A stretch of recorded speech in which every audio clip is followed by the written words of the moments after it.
요한복음 7장 25절부터 39절 보겠습니다.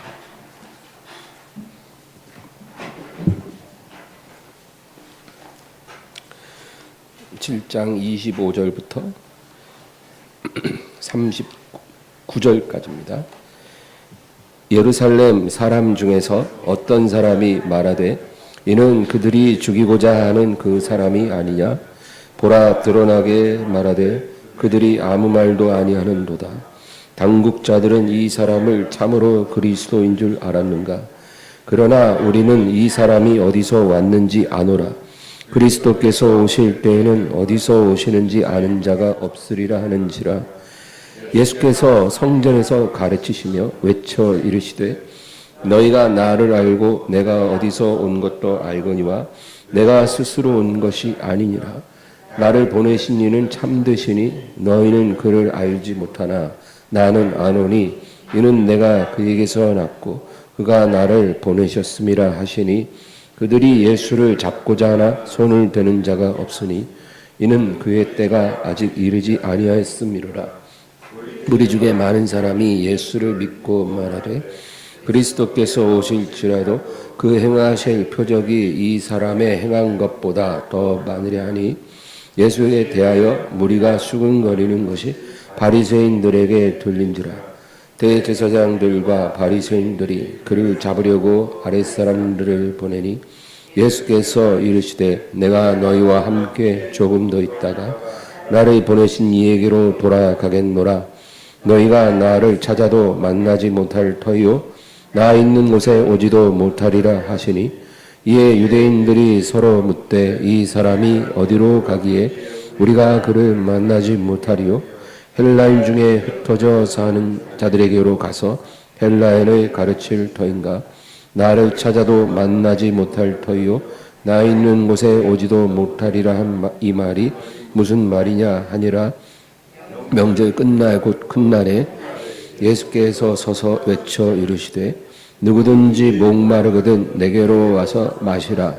나를 믿는 자는 성경의 이름과 같이 그 배에서 생수의 강이 흘러나오리라 하시니 이는 그를 믿는 자들이 받을 성령을 가리켜 말씀하신 것이라. 예수께서 아직 영광을 받지 아니하셨으므로 성령이 아직 그들에게 계시지 아니하시더라. 아멘. 그 배에서 생수의 강이 흘러나오리라. 그런 제목으로 말씀을 나누겠습니다. 사람은 우리가 하나님에 대해서도 알아야 되지만 또 사람이 누군지도 알아야 합니다. 그래야 또 나를 제대로 알 수 있겠죠. 이 사람은 자기 수준을 따라서 생각하는 존재입니다. 유치원생은 유치원생의 수준으로 생각을 할 수밖에 없죠. 또 중학생은 중학생의 수준으로 생각합니다. 또 성인은 성인의 수준에서 생각을 하죠. 사람은 누구나 자기가 가진 그 경험, 또 지식, 그 범주 안에서 생각을 하고 모든 것을 이해하고 모든 상황을 받아들이는 것입니다. 그건 어쩔 수 없는 한계인 것입니다. 어린 아이가 부모처럼 생각할 수는 없어요. 불가능하죠. 마찬가지로 사람이 하나님처럼 생각할 수도 없습니다. 이사야 55장 9절 말씀이 그것을 정확하게 표현합니다. 보겠습니다. 이사야 55장 9절. 안 나와 있어요? 제가 안 보냈나 보다. 우리 한번 찾아보겠습니다. 이사야 55장 9절.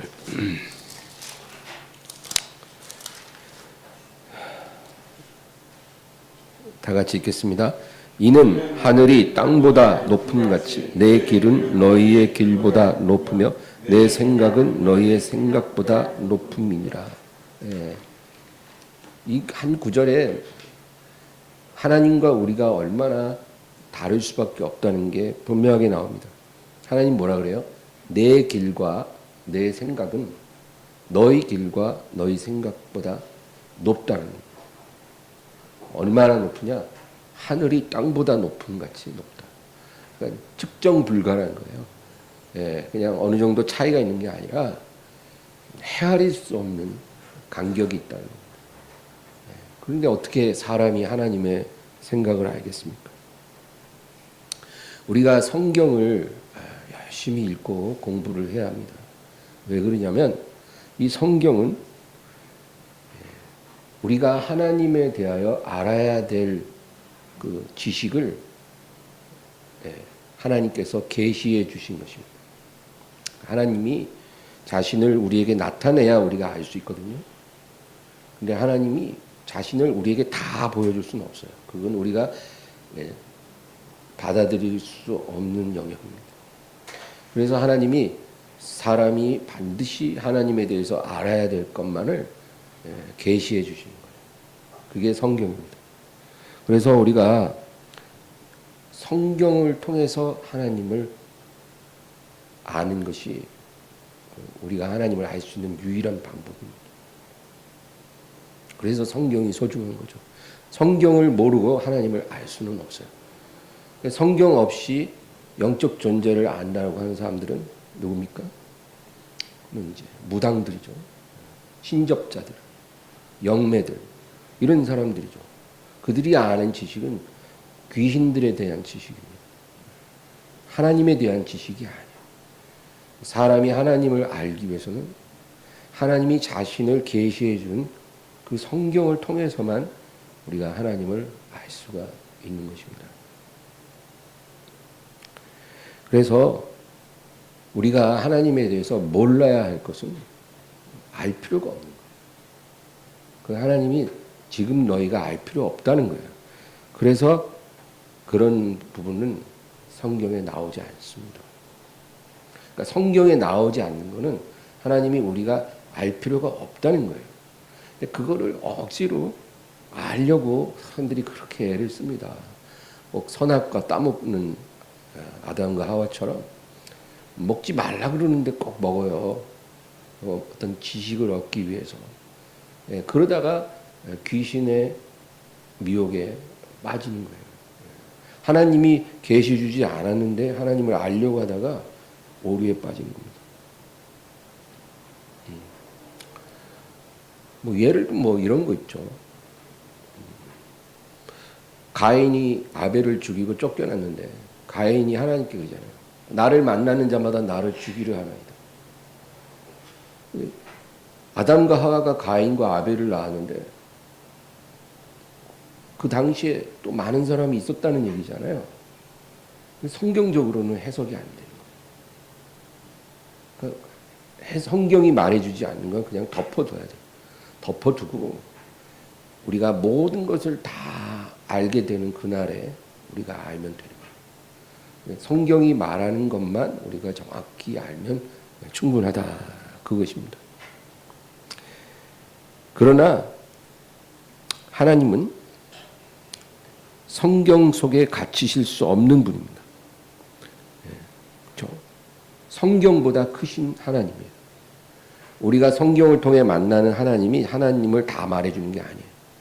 다만 우리가 알아야 될 하나님만 성경에 나오는 거예요. 성경에 갇히지 않는 성경보다 크신 하나님입니다. 요한복음 3장 12절.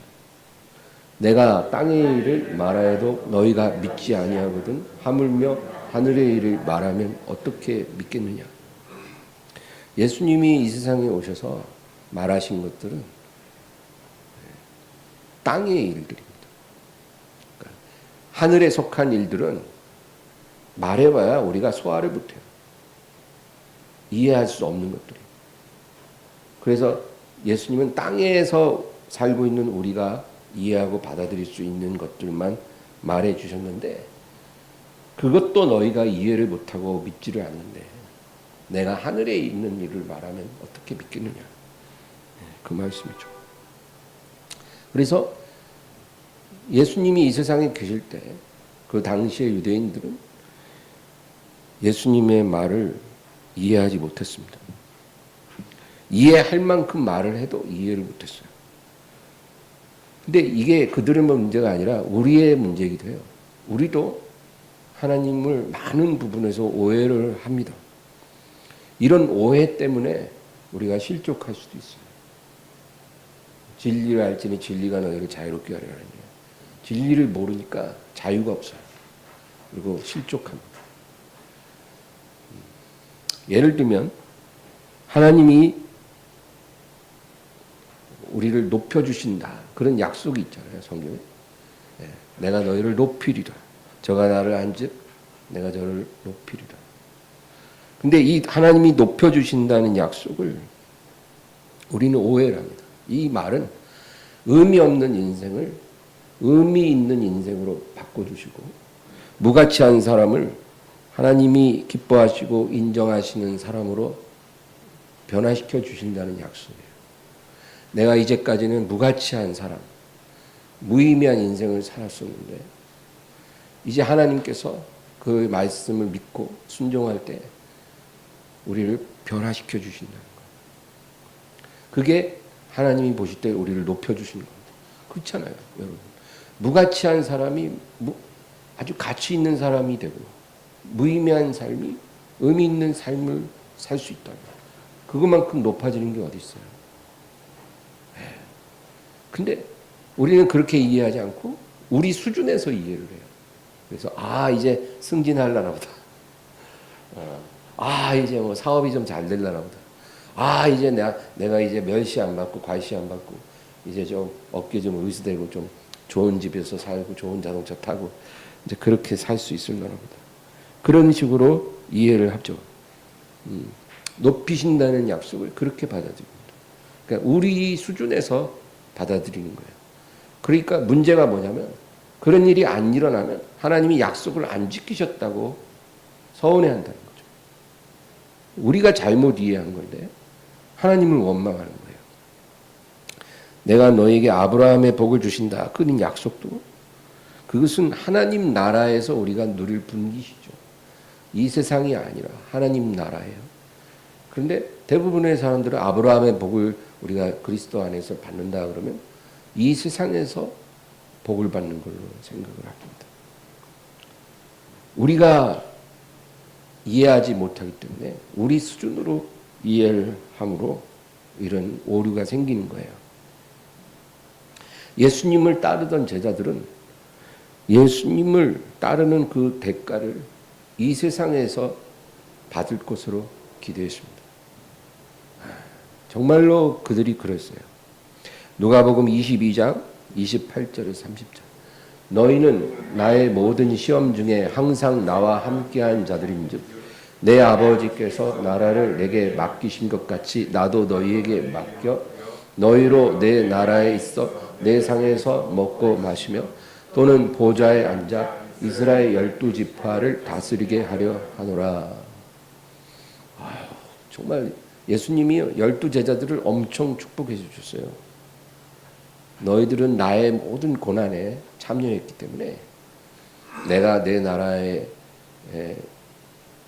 나라가 이루어질 때 너희로 내 상에서 먹고 마시고 또 보좌에서 이스라엘 12지파를 다스리게 하려 한다. 그러니까 이 제자들은 이제 조만간 이런 일이 일어날 줄로 믿은 거예요. 마치 오늘날 정치에서 유력한 대권 후보가 이제 자기랑 고생하는 그 스태프들에게 내가 권력 잡으면 너희들한테 다 장관급 자리 하나씩 다 줄게. 그렇게 말하는 걸로 생각하는 거예요. 그런데 정작 예수님은 십자가를 향해 나아가는 거죠. 조용히 하세요. 설교 말씀에 방해됩니다. 십자가를 향해 나아가고 계신 거예요. 예수님은 십자가를 통해서 죽임을 받으시고 그 후에야 아버지께서 그 나라를 예수님에게 주신 겁니다. 그러니까 예수님이 약속하신 나라는 예수님이 이 세상에서 죽임 받으신 후에 그 다음에 이루어질 나라고 제자들에게도 그 약속이 이루어지는 거죠. 그래서 예수님이 내 나라는 이 세상 이 세상에 속한 것이 아니다. 이렇게 자꾸 말씀하시니까 제자들이 떠나가기 시작했습니다. 예수님의 왕권이 바로 일어나는 것이 아니라는 것을 어렴풋이 알면서 제자들이 대부분 집으로 돌아갔어요.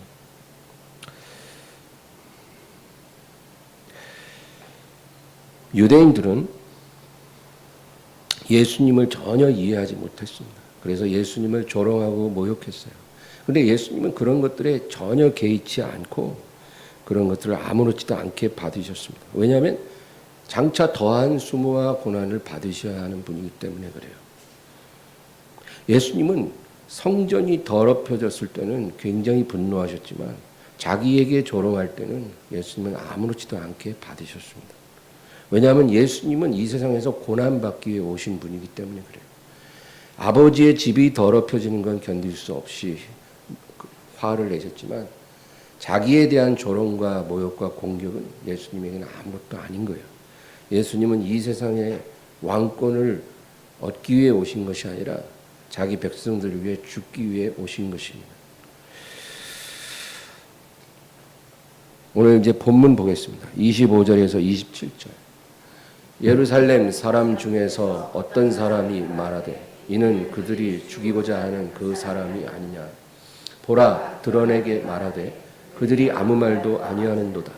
당국자들은 이 사람을 참으로 그리스도인 줄 알았는가. 그러나 우리는 이 사람이 어디서 왔는지 아노라. 그리스도께서 오실 때에는 어디서 오시는지 아는 자가 없으리라 하는지라. 유대인들은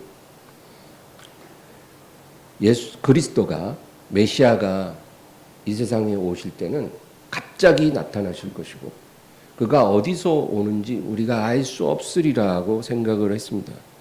왜냐하면 그리스도는 하나님이 보내는 구원자이기 때문에 그는 매우 신비로운 존재일 거라고 그렇게 생각을 하고 있었던 거예요. 그런데 우리는 저 예수라는 사람이 어디서 왔는지 누구인지 안다는 겁니다. 저 사람은 조금도 신비롭지가 않다는 거예요. 그 사람이 누군지 우리 다 알고 있다는 겁니다. 그는 저 갈릴리 나사렛이라는 아주 시골 동네에서 목수일하던 사람의 아들이래.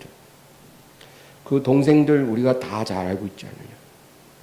저 사람은 배운 적도 없고 아주 하층민 집안에서 태어나서 자란 그런 보잘것없는 사람인 줄 우리가 알고 있지 않은가. 이제 그 얘기를 합니다. 28절, 29절. 예수께서 성전에서 가르치시며 외쳐 이르시되 너희가 나를 알고 내가 어디서 온 것도 알거니와 내가 스스로 온 것이 아니니라. 나를 보내신 이는 참되시니 너희는 그를 알지 못하나 나는 아노니 이는 내가 그에게서 났고 그가 나를 보내셨음이라 하시니. 너희가 나를 안다 하고 내가 어디서부터 왔는지 안다고 하지만 나는 스스로 온 것이 아니고 나를 낳으신 이가 보냄으로 내가 왔다. 그렇게 예수님이 대답을 하십니다. 근데 여기서 우리가 꼭 알아야 될 게 있어요.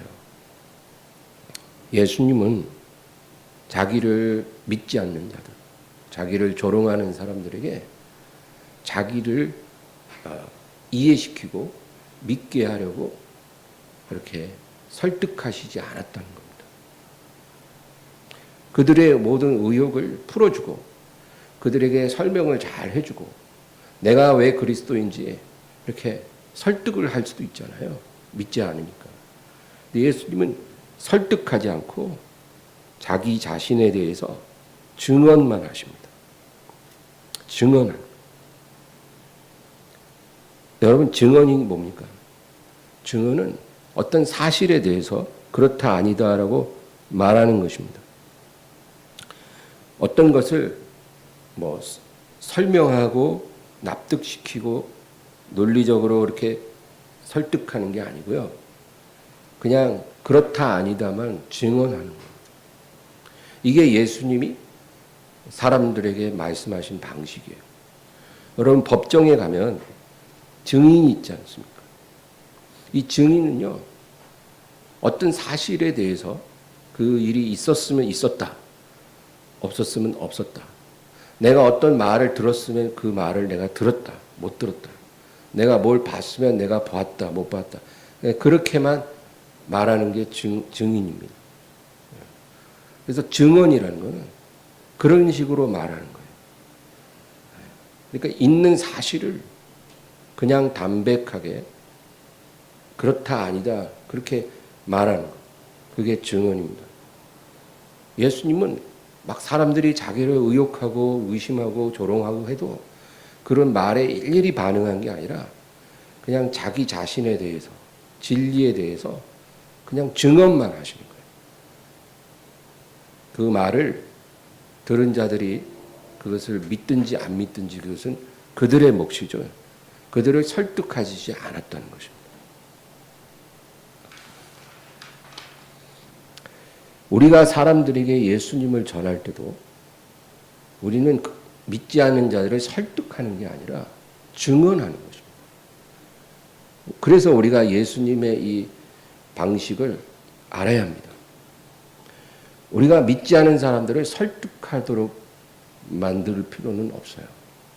그거는 하나님의 방법이 아닙니다. 그거는 효과가 없습니다. 여러분 한번 그렇게 해 보셨어요? 믿지 않는 사람에게 가서 몇 시간 동안 그 사람이 믿을 수밖에 없도록 여러 가지 지식을 총동원하고 좋은 말, 논리적인 그런 언어로서 설득을 해본다면 그것이 소용이 없다는 것을 알 겁니다. 사람이 예수님을 받아들이는 것은 설득되어지는 게 아니라 믿는 것입니다. 그 믿도록 하기 위해서 우리가 해야 될 일은 설득이 아니고 증언이에요. 내가 만난 예수님, 내가 아는 예수님, 증언하면 돼요. 그리고 믿고 안 믿고는 성령께서 하시는 일입니다. 믿기로 예비된 사람은 믿게 되는 것이고 믿지 않기로 예비된 사람은 안 믿을 것입니다. 우리는 설득하라고 보냄받은 것이 아니라 증언하도록 보냄받은 것입니다. 그래서 예수님을 전하기 위해 말 주변이 참 좋고 막 말 잘하는 그런 능력 있잖아요. 그런 게 필요하지 않아요. 우리가 설득을 하려고 보냄받았으면 말을 잘해야죠. 논리적으로 해야 되고 또 배운 것도 많아야 돼요. 그죠? 그러나 우리는 증언하도록 부름받았기 때문에 그런 능력이 필요한 게 아니에요. 우리가 만난 예수님을 증언하면 되는 거예요. 우리에게는 내가 증언하는 것을 믿는 믿음과 나 보내신 분을 사랑하는 마음이 있습니다.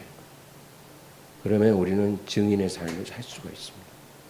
그래서 예수님이 무지랭이 같은 제자들만 부르신 거예요. 무지랭이들을 불러서 제자 삼고 증언하도록 보낸 거지 설득하라고 보낸 게 아닙니다. 성경에서 교육을 많이 받은 사람은 대표적으로 두 사람밖에 없어요. 모세하고 바울입니다. 왜 모세하고 바울이 교육을 많이 받았을까요? 그 두 사람은 글을 써야 되거든요. 하나님이 주신 사명이 그거예요. 글로써 하나님의 말씀을 남겨야 되기 때문에 교육이 좀 필요한 겁니다. 그래서 그들은 그런 그릇으로 부름받은 것이고, 그러나 하나님의 사람들은 증인으로 부름을 받은 거예요. 그래서 초등학교만 나온 사람도 예수님을 믿고 그분을 사랑하면 증인이 충분히 되는 것입니다. 그리고 사명 다 잘 감당할 수가 있는 것입니다. 이제 30절 보겠습니다. 그들이 예수를 잡고자 하나 손을 대는 자가 없으니 이는 그의 때가 아직 이르지 아니하였음이로라. 그의 때가 아직 이르지 아니하였으므로 예수님을 잡으려고 해도 잡지 못했다는 거예요. 여기서 그의 때가 어떤 때일까요? 예수님이 이제 십자가에 죽으실 때입니다. 아직 죽을 때가 안 됐기 때문에 잡으려고 해도 잡을 수 없고 죽이려고 해도 죽이지 못합니다. 여러분, 사람이 하나님의 택하심을 받고 부르심을 받고 또 하나님이 맡기신 일을 하는 것을 사명이라고 합니다. 사명. 하나님이 어떤 사람을 택하여 그리고 그 사람을 불러요. 그리고 무언가를 맡깁니다. 그게 사명이죠. 그런데 이 사명은 어떤 특별한 사람만 갖는 게 아닙니다. 우리는 사명이라고 하면 어떤 목회자나 어떤 선교사나 이런 사람만 그런 사명의 어떤 책임이 있지. 일반 성도들은 그냥 믿음이나 잘 지키면 되는 거 아닌가. 이런 식으로 생각하기가 쉽잖아요. 그렇지 않습니다. 하나님의 택함을 받은 자들은 우리 다 택함 받았잖아요. 다 부름 받아요. 택함을 받고 부름을 안 받을 수는 없어요. 택하신 거는 부르기 위함이에요. 그래서 우리를 택하신 다음에 우리를 부르시는 거예요. 그건 예외 없어요. 그럼 불렀으면 부르고 나서 아무 일도 안 시킬 수 없죠. 택하시고 불렀으면 하나님이 뭔가 맡기실 게 있다는 거예요. 그래서 부른 거예요. 그러니까 택하시고 부르시고 일을 맡기는 거는 그냥 떨어뜨릴 수 없는 하나의 세트예요. 그러니까 어떤 사람이 택함을 받았으면 부름도 받는 거고 부름을 받았으면 하나님이 그 사람에게 뭔가를 맡기실 수밖에 없어요. 그러니까 하나님의 사람은 다 사명자라는 거죠. 회사에서 여러분 직원을 채용해요. 어떤 직원을 채용할 때 뭐 한 사람을 뽑는데 10명이 왔어요. 그러면 이제 면접도 보고 심사를 해서 그 회사가 필요로 하는 사람을 한 명을 딱 택하겠죠. 인사권자가. 그럼 택했어요. 그러면 이제 그 사람한테 연락을 해요. 다음 주부터 출근하세요. 그러면 이제 부른 거예요. 일하러 나오라. 그럼 출근했으면 출근한 다음에 그냥 관심도 없이 그냥 아무 데나 놔두진 않죠. 반드시 출근한 사람에게 어떤 부서에 배치를 하고 일을 맡기는 거예요. 그 사람이 할 일을. 그건 당연한 거죠. 그렇게 하려고 뽑은 거고 나오라고 한 거예요. 일 맡기려고. 하나님이 우리를 택하시고 부르실 때는 우리에게 뭔가를 맡기려고 그렇게 하신 거예요. 그런데 하나님이 나를 택하시고 부르신 거를 믿는다고 하면서 하나님이 나에게 아무것도 맡기지 않은 것처럼 살아가는 사람들이 너무나 많아요. 자기 사명을 모를 수는 있어도 사명이 없을 수는 없어요. 저는 제 사명이 뭔지 모르겠네. 그거는 내가 모르는 거지. 사명이 없는 게 아닙니다. 사명이라는 게 엄청 대단해 보이는 게 아니에요. 어디 가서 뭐 복음 전하라. 그런 것만 사명이 아닙니다. 사명은 우리를 택하시고 부르시는 하나님께서 각 사람에게 주시는데 다 달라요. 그리고 믿음의 분량에 따라 다 달라지는 거예요. 그리고 그것은 불변하는 게 아니라 우리 인생의 시점마다 우리에게 주시는 사명이 계속 달라지는 겁니다. 회사에 그렇잖아요. 회사에 들어가서 일을 하면 직급에 따라 소속된 부서에 따라 업무가 달라지잖아요. 계속 똑같은 일만 하는 게 아니라 1년, 2년 지나면 또 인사이동하고 또 부서도 달라지고 직급도 달라지고 맡은 업무도 달라지잖아요. 마찬가지예요. 하나님이 우리를 부르시면 일평생 한 가지 사명만 딱 정해지는 게 아니고 우리의 믿음에 따라 상황에 따라 하나님이 주시는 사명은 계속 변하는 겁니다. 그럼 우리에게 주시는 사명이 뭘까요? 하나님이 내게 어떤 선한 소원을 성령을 통해서 주실 때가 있어요. 우리가 예수님을 믿으면 성령이 우리 안에 들어오시잖아요. 그 성령께서 우리에게 선한 소원을 주십니다. 선한 소원. 육신의 소원이 아니라 선한 소원. 그 선한 소원은 나의 유익을 위한 소원이 아니고 하나님의 영광을 위하는 소원이에요. 오직 하나님의 영광을 위해서 내가 어떤 소원이 생길 때 그게 선한 소원이죠. 이런 선한 소원이 성령을 통해서 내게 들어오는 겁니다. 여러분, 그게 사명이에요. 빌립보서 2장 13절. 너희 안에서 행하시는 이는 하나님이시니 자기의 기쁘신 뜻을 위하여 너희에게 소원을 두고 행하게 하시나니. 너희 안에서 행하시는 이 하나님이시다. 우리 안에 계시는 하나님이 성령 하나님이죠. 자기의 기쁘신 뜻을 위하여 너희에게 소원을 두고 행하게 하신다. 그러니까 우리 안에 계신 성령님이 소원을 일으킵니다. 하나님의 영광을 구하는 선한 소원. 그게 사명이에요. 성령의 음성을 듣는 첫 번째 단계는 갑자기 막 귀에서 막 무슨 하나님의 위험 있는 음성이 들리고 그런 게 아니고, 우리가 성령의 음성을 듣는 첫 번째 단계는 성령이 주시는 선한 소원을 우리가 받는 것입니다. 이게 지금 나에게 주신 사명이다. 그리고 우리가 받아들이면 그게 하나님의 음성을 잘 듣는 거예요. 그래서 믿음이 아무리 작은 사람도 성령이 선한 소원을 주시면 내가 이제부터 주일날에는 내가 성전 청소를 좀 해야 되겠다. 이런 선한 소원이 생길 수 있잖아요. 누가 이것 좀 해주세요 이렇게 하지 않아도 내가 주일날 오후에 내가 성전을 내가 좀 청소를 해야겠다. 이런 선한 소원이 생기면 그게 사명이에요. 지금 하나님이 나에게 주신 사명. 거창한 게 아니에요. 내가 주일에는 내가 주방에서 설거지를 좀 해야 되겠다. 내가 기쁜 마음으로 해야 되겠다. 그런 소원이 생기면 그게 사명이에요.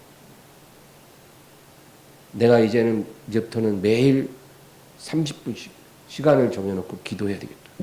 그 기도 시간에 내가 교회를 위해서 기도하고 내가 우리 가정을 위해서 우리 가족들을 위해서 기도해야 되겠다. 이렇게 선한 소원이 생기면 그것도 사명이에요. 우리가 사명을 모를 수는 있어도 사명이 없을 수는 없습니다. 사명을 따라 사는 사람은 하나님이 지켜주십니다. 여러분, 베드로가 감옥에 갇혔잖아요. 근데 헤롯 왕이 그 다음날 끌어내서 죽이려고 했어요. 공개 처형을 하려고 합니다. 근데 천사가 와서 베드로를 구해주잖아요. 처형당하기 전날에 베드로가 기적적으로 구원받아요. 왜 그랬어요? 하나님이 그렇게 하신 이유는 아직 사명이 남아있기 때문이에요. 그래서 베드로를 살려주십니다. 사명이 남아있으면 안 죽습니다. 아까 사람들이 예수님을 잡으려고 해도 안 잡히잖아요. 못 잡잖아요. 죽이려 해도 못 죽여요. 왜? 아직 그의 때가 아니기 때문에. 그것처럼 베드로도 때가 되기 전에는 누구도 죽이지 못해요. 바울도 보세요. 독사가 손을 물어도 멜리데 섬에서 안 죽어요. 사람들이 바울을 돌로 쳐서 탁 쓰러져서 숨도 안 쉬는 것 같아서 죽었다 하고 다 갔어요.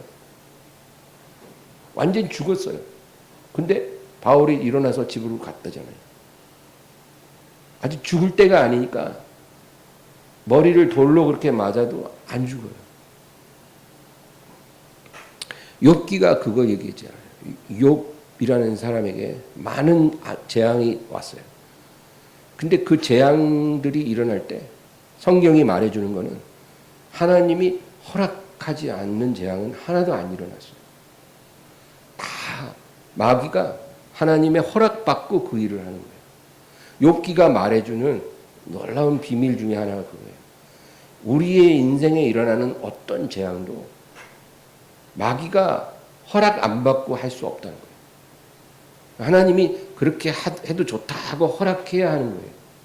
그건 뭘 의미해요?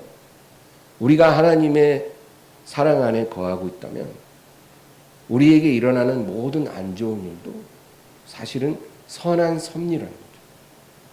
하나님이 자기를 사랑하는 자들에게 좋은 일을 이루시는데 마귀에게 어떤 재앙을 허락하셨다면 그 재앙을 통해서 선한 일을 이루려고 하는 섭리가 있다는 거죠. 그래서 우리가 성경을 통해서 하나님을 바르게 알면 두렵지 않고 낙심하지 않고 좌절하지 않을 수 있는 거예요. 견딜 수 있는 거예요. 견딜 수 있어요. 그 재앙이 지날 때까지 견딜 수 있는 거예요. 선한 섭리가 있을 거라. 이런 믿음을 우리가 붙잡는 거죠. 욥기 2장 6절 7절 여호와께서 사탄에게 이르시되 내가 그를 네 손에 맡기노라. 다만 그의 생명은 해하지 말지니라. 사탄이 이에 여호와 앞에서 물러가서 욥을 쳐서 그의 발바닥에서 정수리까지 종기가 나게 한지라. 하나님이 사탄에게 뭐라 그래요? 내가 그를 네 손에 맡긴다. 그렇게 안 하시면 사탄이 욥에게 손도 못 대요. 다만 그의 생명은 해하지 말라. 그러니까 생명을 해칠 수 없다는 거예요. 생명을 거둘 수 없는 거예요. 능히 그럴 능력이 있어도 못해요. 하나님이 금하셨죠. 그래서 사탄이 물러가서 욥을 쳐서 머리끝에서 발끝까지 병나게 하는 거예요. 죽지만 않게 병을 나게 하는 거예요. 하나님이 허락하신 한도에서만 사탄이 능력을 나타내는 거예요.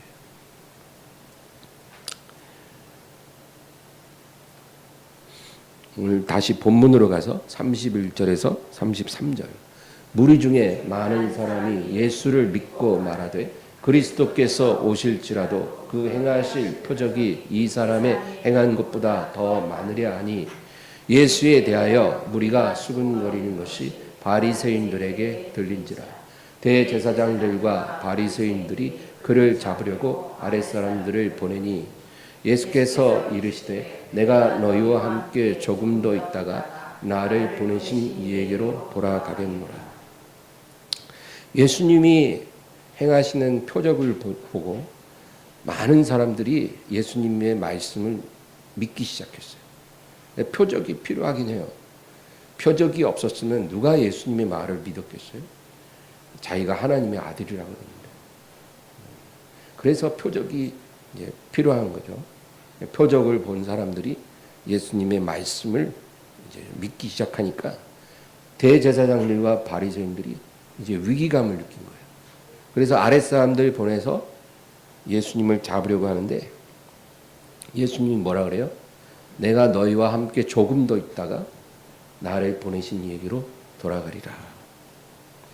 그러니까 아무리 너희들이 여러 가지 계획을 세우고 나를 잡으려고 해도 나는 아버지께서 명하신 모든 사명을 다 이룰 것이고 그 후에는 내가 나를 보내신 분께로 다시 돌아가리라.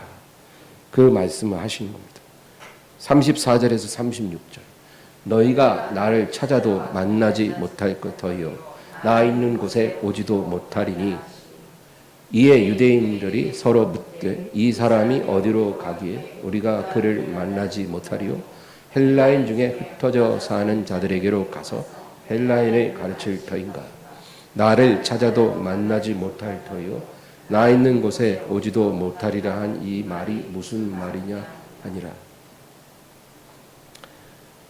예수님 34절 다시 올라가 볼까요? 너희가 나를 찾아도 만나지 못할 것이고 나 있는 곳에 오지도 못하리라. 이게 굉장히 예언적인 말씀인데요. 내가 너희와 함께 있을 때 너희는 나를 믿지 않았다.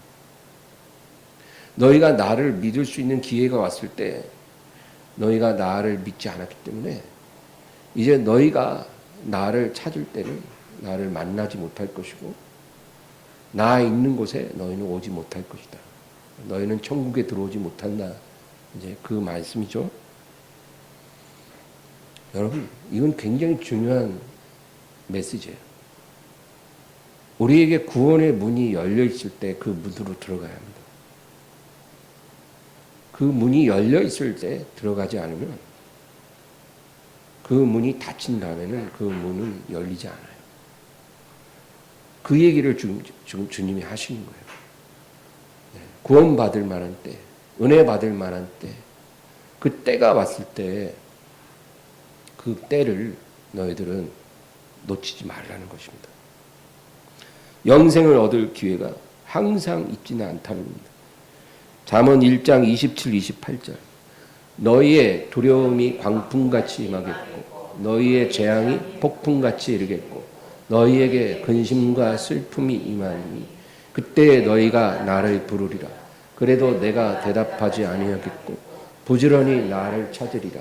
그래도 나를 만나지 못하리니. 이 같은 맥락이에요.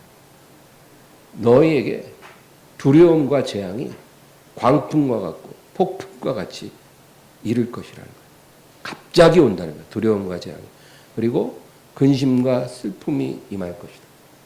그때 너희가 나를 부르겠지만 나는 너희에게 대답하지 않을 것이고 너희가 부지런히 나를 찾을지라도 나를 만날 수 없을 것이다. 그러니까 문이 닫힌 뒤에 이제 광풍이 몰아치고 폭풍이 몰려오는 거예요. 재앙의 광풍이 몰려 두려움의 폭풍이 올 때 너희가 그때는 나를 불러도 내가 대답하지 않겠고 나를 찾아도 나를 만날 수 없을 것이다. 그런 일이 일어난다는 것입니다. 예. 그래서 지금 깨어 있어야 돼. 지금 안일해져서 세상을 사랑하고 세상과 버타면 안 된다는 거예요. 지금 깨어 있어야 합니다. 그 이유 왜 너희가 나를 불러도 내가 대답하지 않고 나를 찾아도 나를 만날 수 없느냐? 그 이유가 29절 30절에 나와요. 대저 너희가 지식을 미워하며 여호와 경외하기를 즐거워하지 아니하며 나의 교훈을 받지 아니하고 나의 모든 책망을 업신여겼음이니라. 너희가 지식을 미워하고 여호와 경외하기를 즐거워하지 않았다. 지식이라는 건 진리를 말합니다. 너희가 진리를 미워하고 성령 안에서 성령을 따라 사는 삶을 즐거워하지 않았다는 겁니다. 진리를 사랑해야 되잖아요. 진리를 사랑하지 않아. 미워하고 성령을 따라 사는 그런 삶을 즐거워하지 않았어요. 너희는 그것을 즐거워하지 않았어요. 성령을 따라 사는 삶을 원해도 못 살면 그래도 하나님이 긍휼히 여기지만 성령을 따라 사는 삶을 너희는 즐거워하지 않았다. 왜냐하면 성령을 따라 사는 삶은 너무나 즐겁고 행복하고 복되고 또 내 짐은 쉽고 내 짐은 가볍다고 하신 것처럼 너무나 편안한 삶이지만 그러나 결정적으로 내 뜻을 내려놓고 순종해야 되거든요. 그러니까 순종하는 게 싫은 거예요. 그래서 그런 것을 너희는 즐거워하지 않는다. 내 뜻대로 살아야 되는데 누구에게 순종하는 게 좋겠어요. 그리고 나의 교훈을 받지 아니하고 나의 모든 책망을 업신여겼습니다. 하나님이 주시는 교훈과 책망을 말씀을 업신여겼다. 듣기 싫은 말, 쓴 말 하면 이제 그거를 허투루 듣는 거예요. 아주 잔소리처럼 생각합니다. 겸손히 새겨 듣지 않습니다. 우리가 하나님 말씀을 그런 태도로 대하면 그게 어떤 결과를 가져와요? 너희의 재앙과 두려움이 광풍같이 이루고 너희가 근심과 슬픔을 당할 때 너희가 나를 불러도 내가 대답하지 않을 것이고 나를 찾아도 만나지 못하리. 그런 결과가 나온다는 겁니다. 그러기 않기 위해서 너희는 조심하라. 그 얘기입니다. 이제 본문 다시 돌아가서 37절. 명절 끝날 곧 큰 날에 예수께서 서서 외쳐 이르시되 누구든지 목마르거든 내게로 와서 마시라. 명절 마지막 날에 예수님이 외치십니다. 목마른 자는 내게로 와서 마시라. 사람이 느끼는 갈증이 네 가지가 있어요. 첫째는 생리적 갈증입니다. 생리적 갈증은 수분이 부족하면 갈증을 느끼죠. 두 번째는 육체적인 갈증입니다. 이것은 욕망에 대한 갈증이 사람에게 있다는 것입니다. 재물에 대한 갈증. 막 있잖아요. 돈독이 오른 사람들. 입만 열면 돈 얘기하는 사람들. 돈. 이런 돈에 대한 갈증. 또 어떤 성공에 대한 갈증. 성공하기에 물불안 가는. 수단과 방법을 안 가는. 그런 사람들. 직장에 가면 많이 있어요. 그런 성공에 대한 갈증. 또 쾌락에 대한 갈증. 아주 쾌락의 종이 됐어요. 쾌락의 사슬에 매여서 그 중독이라고 그러죠. 그 중독을 벗어나지 못해요. 이거는 완전히 그 사람의 의지를 항상 뒤집어 버려요.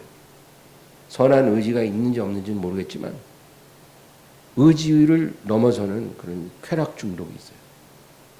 쾌락에 대한 갈증. 끝이 없어요.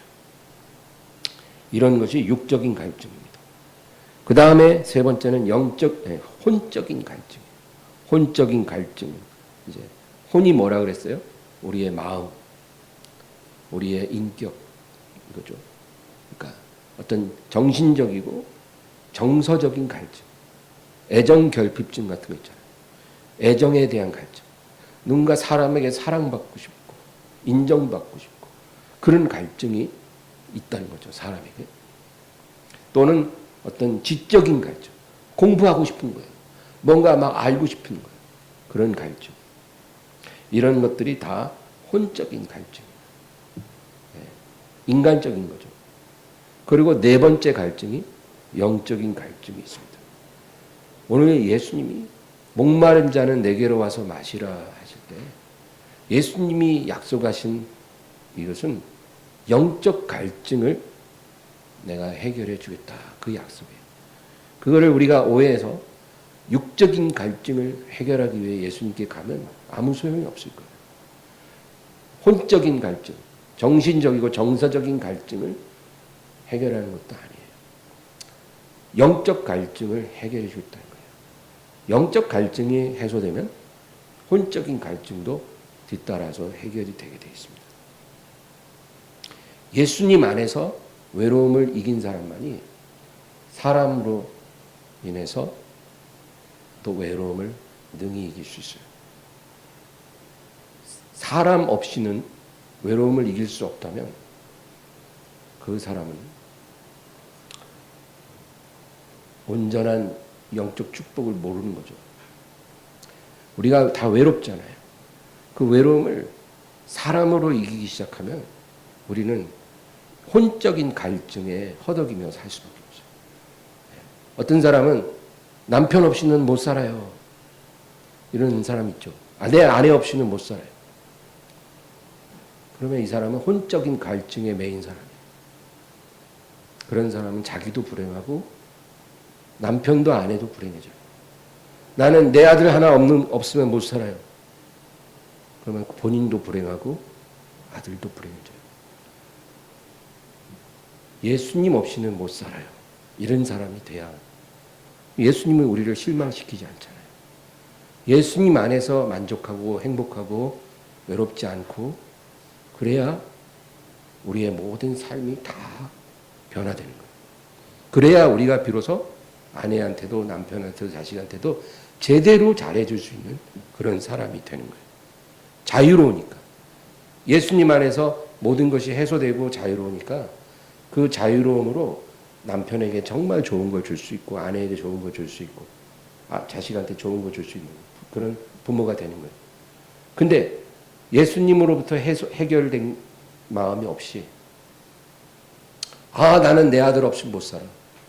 내 남편 없으면 내 아내 없으면 난 못 살아. 이러면 집착하는 관계가 되잖아요. 그러면 서로를 얽아매고 그러면 결국 불행해집니다. 그래서 예수님은 영적인 갈증을 느끼고 주님께 나오는 자들에게 약속해 주셨어요. 내가 생수를 주리라. 이 생수가 뭘까요? 성령을 말하는 거죠. 이 영적 갈증을 내가 해결해 주겠다. 뭘 통해서? 내가 너에게 성령의 생수를 부어줌으로 해결해 주겠다는 겁니다. 죄에 눌린 사람이 있습니다. 이게 영적 갈증이에요. 내가 죄에 눌려 있어. 이 죄를 벗어나고 싶은데 안 돼요. 아무리 노력해도 자꾸 반복해서 넘어지고 또 넘어져요. 이 죄를 이기고 싶은 갈증이 있는 사람, 예수님께 나오라는 거예요. 그래서 나로부터 성령의 생수를 받으라. 이것이 너를 자유케 하리라. 주의 영이 있는 곳엔 자유함이 있다고 그랬잖아요. 성령을 받으면 자유해지는 거예요. 죄를 이기게 되는 겁니다. 자기 인생에 끝없이 다가오는 불행이나 저주를 통해 절망한 사람. 어떤 사람의 인생은 진짜 불행이 계속 이어져요. 끝이 없죠. 저주가 있는 것처럼 계속 미끄러지고 자빠지고 될 일도 안 돼요. 그래서 절망하는 사람이 있습니다. 아무리 헤어나오려고 해도 그 저주에서 헤어나오지 못하는 거예요. 이런 사람, 내게로 오라. 내가 너에게 생수를 주리라. 사람에 대한 상처와 분노로 병든 사람이 있어요. 너무 많아요. 나이가 70세인데도 아직도 부모를 원망하는 그런 사람이 있어요. 부모님 돌아가신 지가 몇십 년이 됐는데도 본인 나이가 70인데도 부모 원망하고 있어요. 아직도. 이건 병든 거예요. 부모가 아무리 정서적, 육체적 학대를 했어도 예수님 안에서 용서하고 자유해야죠. 벌써. 아직까지도 부모를 원망합니다. 그 상처가 있다고 그렇게 가슴을 쳐요. 남편을 원망하기도 하고. 이런 사람들 내게로 오라. 참되고 영원한 행복을 갈망하는 사람. 겉보기에는 모든 게 다 갖춰진 사람들도요, 행복하지 않아요. 예. 돈도 많고, 건강하고, 진짜, 사회적으로 가진 거 다 있어요. 근데, 행복이 없는 거예요. 행복하지 않아요. 이런 사람도 내게로 오라는 겁니다. 이게 영적인 갈망입니다. 이제 마지막 38, 39절 읽고 마치겠습니다. 나를 믿는 자는 성령의 이름과 같이 그 배에서 생수의 강이 흘러나오리라 하시니 이는 그를 믿는 자들이 받을 성령을 가리켜 말씀하신 것이요 예수께서 아직 영광을 받지 아니하셨으므로 성령이 아직 그들에게 계시지 아니하시더라. 주님이 약속하신 생수가 뭐라 그래요? 그 배에서 생수의 강이 흘러나오리라 하시니 이는 그를 믿는 자들이 받을 성령을 말씀하십니다. 그러니까 주님이 약속하신 생수는 성령입니다. 내가 성령을 믿는 자에게 부어주리라. 그리고 그 성령의 생수는 바깥에서 흘러들어오는 생수가 아니고 너의 영혼에서 흘러나오는 생수가 된다는 거예요. 영혼에서 바깥으로 흘러나옵니다. 우리의 영혼에 성령님이 들어오심으로 인해서 그 샘물 근원이 우리 영혼에 있는 거예요. 성령께 있는 거예요. 그러니까 샘물 근원이 안에 있으니까 거기서 나온 물은 바깥으로 흘러나오겠죠. 이것이 우리를 살린다는 거예요. 이런 생수를 내가 준다는 거예요. 여러분, 이거 못 발견한 사람들은 그 목마르니까 어디서 구하겠어요, 물을? 바깥에서 구하는 거예요. 바깥에서 흘러들어오는 물을 마시고 자꾸 그 목마름을 해결하려고 하는데 그거는 안 돼요. 우리의 영혼에 임하신 성령이 근원이 돼서 거기서 솟구쳐 나오는 그런 생수만이 진정한 목마름을, 영적 목마름을 해결해 준다는 거예요. 그거는 어떤 가뭄이 와도 마르지 않아요. 아무리 더운 여름에도 마르지 않아요. 샘물 근원이 안에서 흘러넘치니까 그 물은 계속 흘러나옵니다. 이 물을 내가 너에게 주리라. 목마른 자들은 내게로 와서 마시라. 나를 믿는 자에게 이 성령의 샘물 근원을 내가 너에게 주리라. 그 약속을 하신 거예요. 약속했으니까 구하는 자에게 주시겠죠. 여러분, 우리가 이걸 구하는 사람이 되어야 돼요. 이걸 구해서 이 영적인 갈증이 먼저 싹 해결이 돼야 그 다음에 우리가 정신적인 갈증도 해결되고 그 다음에 육체적인 부분도 하나님이 허락하신 만큼 또 해결해 주신 거예요.